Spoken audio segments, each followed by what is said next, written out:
O capítulo estabelece a oração como um relacionamento de confiança filial com um pai generoso. A acusação de operar por Beelzebu revela a cegueira espiritual fatal que atribui a obra de Deus a Satanás, pecado contra o Espírito Santo. A busca por sinais extraordinários é condenada.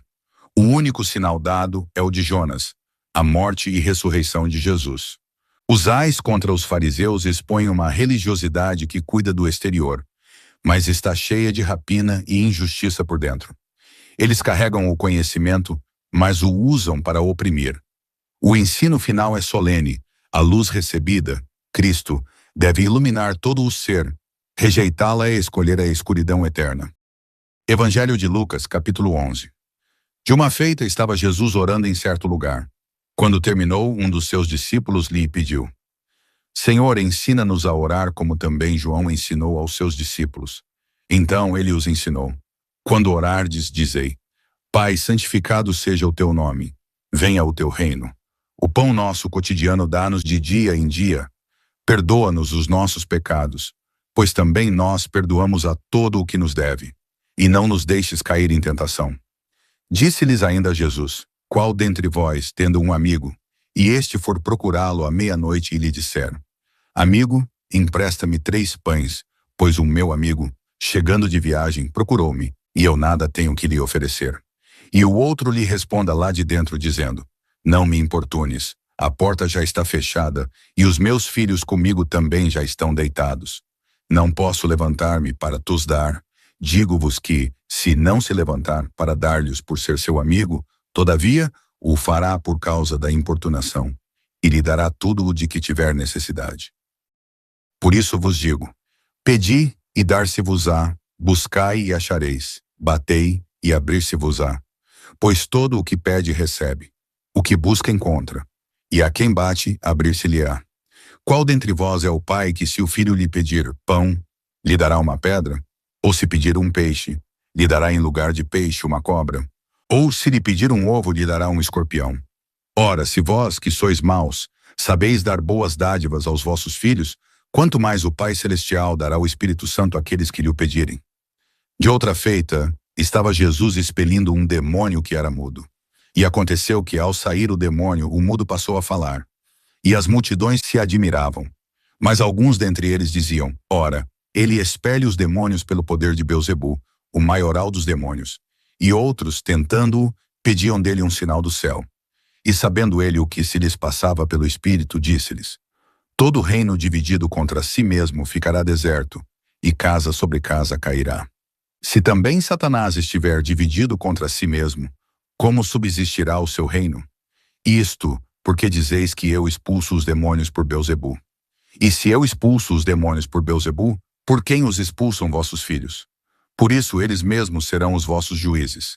Se, porém, eu expulso os demônios pelo dedo de Deus, certamente é chegado o reino de Deus sobre vós.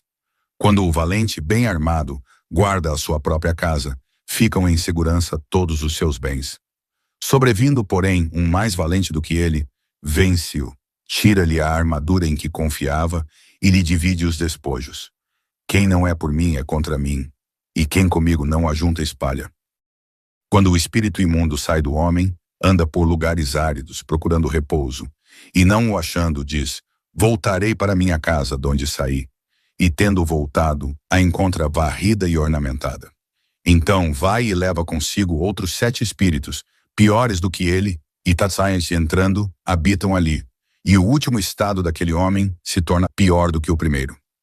Ora, aconteceu que, ao dizer Jesus estas palavras, uma mulher que estava entre a multidão exclamou e disse-lhe: Bem-aventurada aquela que te concebeu e os seios que te amamentaram. Ele, porém, respondeu: Antes, bem-aventurados são os que ouvem a palavra de Deus e aguardam. Como afluíssem as multidões, passou Jesus a dizer: Esta é a geração perversa. Pede sinal, mas nenhum sinal lhe será dado, senão o de Jonas. Porque assim como Jonas foi sinal para os ninivitas, o Filho do Homem o será para esta geração. A rainha do sul se levantará no juízo com os homens desta geração e os condenará, porque veio dos confins da terra para ouvir a sabedoria de Salomão. E eis aqui está quem é maior do que Salomão. Ninivitas se levantarão no juízo com esta geração e a condenarão, porque se arrependeram com a pregação de Jonas. E eis aqui está quem é maior do que Jonas.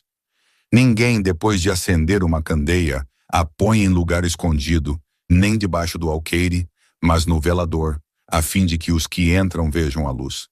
São os teus olhos a lâmpada do teu corpo. Se os teus olhos forem bons, todo o teu corpo será luminoso. Mas se forem maus, o teu corpo ficará em trevas. Repara, pois, que a luz que há em ti não sejam trevas.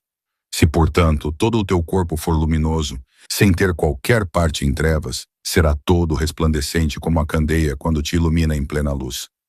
Ao falar Jesus estas palavras, um fariseu o convidou para ir comer com ele. Então, entrando, tomou lugar à mesa. O fariseu, porém, admirou-se ao ver que Jesus não se lavara primeiro, antes de comer. O Senhor, porém, lhe disse: Vós, fariseus, limpais o exterior do copo e do prato, mas o vosso interior está cheio de rapina e perversidade. Insensatos! Quem fez o exterior não é o mesmo que fez o interior? Antes, dai esmola do que tiverdes, e tudo vos será limpo. Mas ai de vós, fariseus, porque dais o dízimo da hortelã, da arruda e de todas as hortaliças e desprezais a justiça e o amor de Deus. Devíeis, porém, fazer estas coisas, sem omitir aquelas. Ai de vós, fariseus, porque gostais da primeira cadeira nas sinagogas e das saudações nas praças. Ai de vós, que sois como as sepulturas invisíveis, sobre as quais os homens passam sem o saber. Então, respondendo um dos intérpretes da lei, disse a Jesus: Mestre, dizendo estas coisas, também nos ofendes a nós outros. Mas ele respondeu: Ai de vós também, intérpretes da lei, porque sobrecarregais os homens com fardos superiores às suas forças, mas vós mesmos nem com um dedo os tocais. Ai de vós, porque edificais os túmulos dos profetas que vossos pais assassinaram. Assim, sois testemunhas e aprovais com cumplicidade as obras dos vossos pais, porque eles mataram os profetas, e vós lhes edificais os túmulos.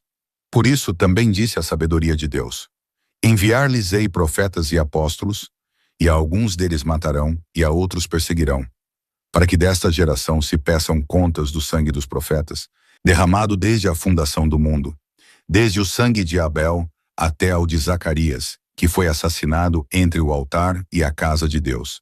Sim, eu vos afirmo, contas serão pedidas a esta geração. Ai de vós, intérpretes da lei, porque tomastes a chave da ciência. Contudo, vós mesmos não entrastes e impedistes os que estavam entrando. Saindo Jesus dali, passaram os escribas e fariseus a arguí-lo com veemência, procurando confundi-lo a respeito de muitos assuntos, com o intuito de tirar das suas próprias palavras motivos para o acusar. Não esqueça de deixar o seu like e se inscrever neste canal para nos ajudar a crescer e levar a palavra de Deus a mais pessoas. Obrigado!